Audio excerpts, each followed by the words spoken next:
মই প্ৰথমে সকলো অসমবাসীলৈ ধন্যবাদ জ্ঞাপন কৰিছোঁ আমাক আমাৰ দুখৰ বেলিকা এষাৰ মাত দিয়াৰ বাবে। আৰু অহা 9 ফেব্ৰুৱাৰীৰ দিনাখন আমাৰ ৰাজহুৱা আদ্যশ্ৰাদ্ধ আয়োজন কৰা হৈছে।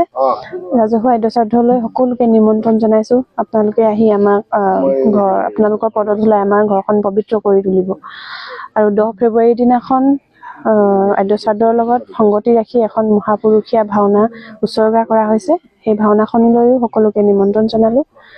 আৰু এইখিনি মাংগলিক কাৰ্যসূচী হৈ যোৱাৰ পাছত আচলতে মানুহজনে তেখেতৰ গীতেৰে গোটেই অসমীয়াক সজাগ কৰিবলৈ চেষ্টা কৰিছিল। অসমৰ কিছুমান জ্বলন্ত সমস্যা, জাতিৰ সংকটৰ সময়ত তেখেতেনো কি কৰিব, গান গোৱা মানুহ গীতৰ মাধ্যমেৰে সকলোকে আহ্বান জনাইছিল এক হ'বলৈ, একতাৰ দোলেৰে বান্ধ খাবলৈ, ভাগ ভাগ নহ'বলৈ বুলি তেওঁ আহ্বান জনাইছিল।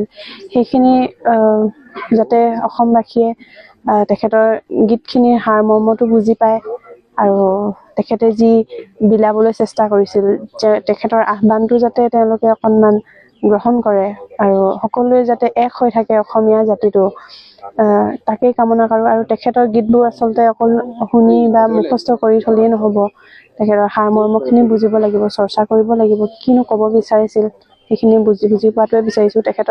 আচলতে তেখেতৰ গীতখিনি তেতিয়াহে সফল হ'ব যেতিয়া সেয়া মানুহে বুজি পাব বা এক হ'ব মানুহবিলাক। সংকটৰ সময়ত যাতে ওলাই আহে, সকলো অসমবাসী যাতে এক হৈ থাকে। তেখেতৰ মনটোৱে সেইটো আছিলে, মানে সকলো এক হৈ থাকিব লাগে। আমাৰ পৰিজনৰ উৰ্ধত চাগে তেখেতে জাতিটোকে ভাল পাইছিলে নেকি, মোৰ তেনেকুৱা কেতিয়াবা অনুভৱ হয়। জয় আই অসম বুলি গীত গায়ে তেখেতে মঞ্চতে ঢলি পৰিলে, তেনেকৈ মৃত্যু হ'ল, গণমঞ্চতে সমাধি ল'লে বুলি সকলোৱে এতিয়া কৈ আছে। তেখেতৰ সপোনে আছিলে সকলোৱে এক হোৱাটো।